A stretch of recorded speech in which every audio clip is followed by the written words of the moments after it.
I have many people I advise whom I look up to, there's no doubt about that. Good friends, some younger than me, some older than me, some who have, very few who have maintained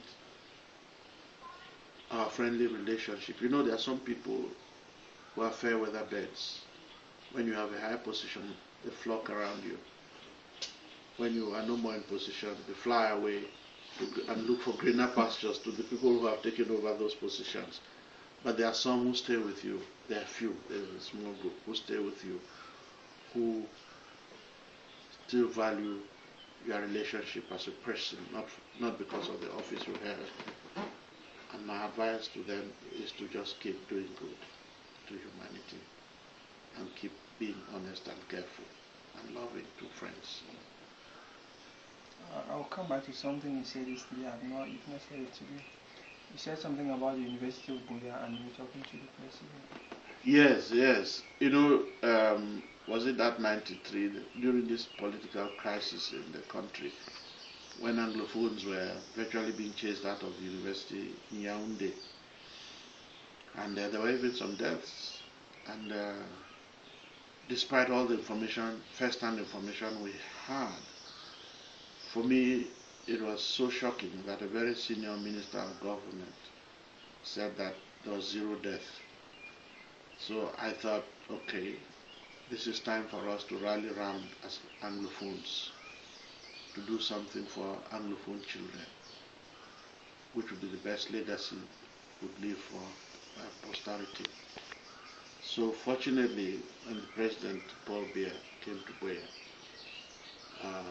as usual when he comes, people see him for various reasons, politicians, farmers, and so on. And I was informed that the President would like to meet the church leaders, and I had to lead the church leaders, although I was just the senior clerk at the time. So we came up with this memorandum in which we spoke very strongly. I still have it published here in a little book we published, Cry Justice, which we presented to President Biya one-on-one. I mean, the only person there in the room was the person who was taking notes for him, and the person who was his interpreter. And we made a strong case that what has happened in Yaoundé and the way it has been reported is a clear indication that Anglophones have a problem, and it is better to recognize it and do something about it in order to protect our unity instead of pretending that it doesn't exist. And one way of doing it is to have an Anglophone university which will be based on Anglo-Saxon traditions and academic culture. And then we quoted cases of small countries like Switzerland, which have a German culture, a French culture, an Italian culture. And when you go to these various places in Geneva, the universities, there's Lausanne, Geneva, they are French speaking. If you come to Basel, universities there are German, because there's a German community. Then we quoted cases like Canada, which has Montreal and Ottawa on this other side. And I think we made our case well, and the President was very understanding. So what happened was that government did not only create an Anglophone university, but created a few more other universities in order to decongest Yaoundé. And so because of that, Chang was developed, Marua was developed, Buea was solidly created, and it has earned a good reputation from the beginning. And I think it has done a lot. It has become now even the envy of other non-Anglophones who are beginning to, I hear, send their children to that university. That is soon it will be welcome. What are you Well, I think that, like I told you, I'm a good football fan. It will be World Cup. I'm looking up to watching the games with a lot of anxiety.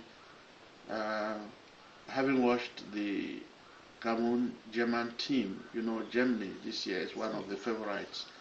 Now, having watched them and saw how Germans struggled to equalize, and the match ended on a draw, I think tells us a lot about the potential of the Cameroon team.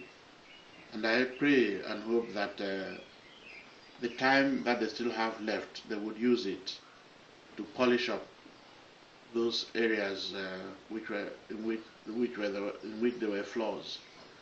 And since there are people there in the team, most of whom came from different clubs, they would polish up themselves in such a way that they would capture the spirit of playing as a team instead of individuals, each of whom wants to use the opportunity to advertise himself. So I have hope, and my prayer is that God should bless our hope so that Cameroon can do a lot better than what we did last time in South Africa, which was a fiasco. Daddy, thank you very much for your time Well, and everything. thank you. You're welcome.